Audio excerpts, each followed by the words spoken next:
Eh bien salut à tous et bienvenue dans cette nouvelle vidéo où nous allons parler, je vais vous montrer 5 choses que vous ne savez certainement pas sur votre BMW E46 ou sur la E46 en général, hein. Des petits trucs, des petites astuces qui sont pas mal intéressantes.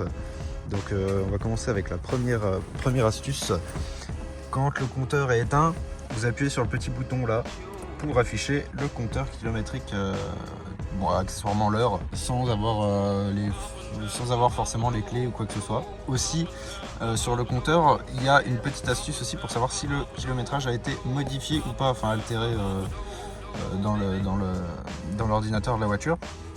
Simplement, quand vous avez un petit point entre kilomètre et le 3 là actuellement, reviens là, ouais.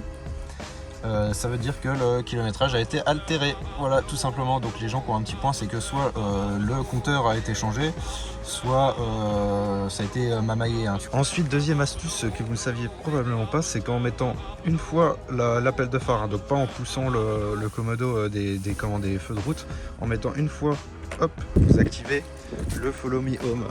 Donc en fait ça allume les feux de route, les feux de croisement pendant 30 secondes. Le temps de rentrer chez vous, etc. Et ça marche même voiture fermée. Donc c'est-à-dire vous mettez hop un petit coup, vous fermez votre voiture, vous rentrez chez vous et les feux restent allumés pendant 30 secondes. Je crois que la durée se code aussi, c'est codable dans le calculateur d'éclairage. Ensuite, troisième astuce, quand la voiture est à l'arrêt, vous pouvez mettre un coup de clignotant sur un des côtés et ça allume les veilleuses du côté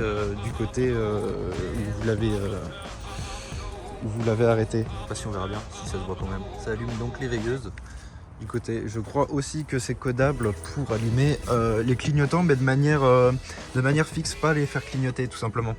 Donc ça marche ça des deux côtés, hein. Troisième astuce, la clé, quand vous gardez le bouton de déverrouillage appuyé, ça va ouvrir toutes les vitres et les rétroviseurs. Donc vitre avant, vitre arrière, et ceux qui ont le toit ouvrant, ça ouvre aussi le toit ouvrant. Et vice versa, hein, si on garde le bouton de verrouillage appuyé, ça referme tout.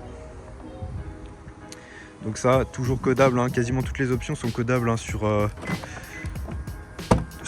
pareil, le bip au verrouillage, c'est une option que j'ai codée, j'en parle dans une vidéo sur le codage, je vous mets le lien dans la description, ainsi qu'en fiche là-haut, comme vous savez. Ensuite, je vais vous montrer le mode test du compteur. Le mode test du compteur, vous mettez le contact en gardant le bouton là appuyé pour activer le mode test et je vais vous montrer le mode test du compteur, le code à rentrer. Là, c'est marqué test. Ensuite, j'appuie jusqu'à afficher 19.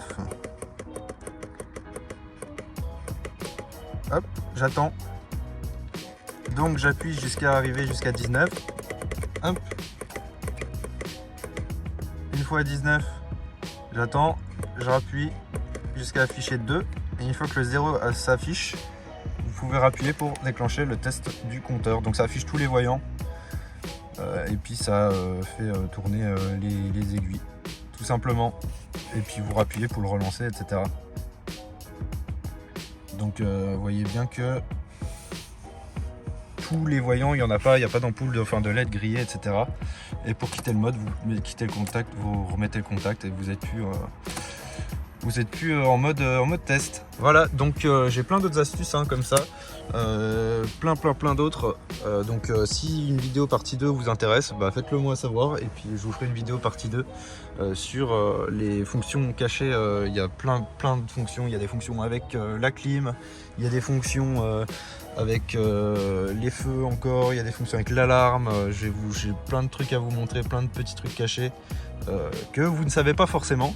Donc si vous voulez voir la suite, n'hésitez pas à me le faire savoir en commentaire, likez la vidéo et puis à vous abonner bien entendu. Voilà, allez, à plus, c'était une petite vidéo comme ça pour vous montrer.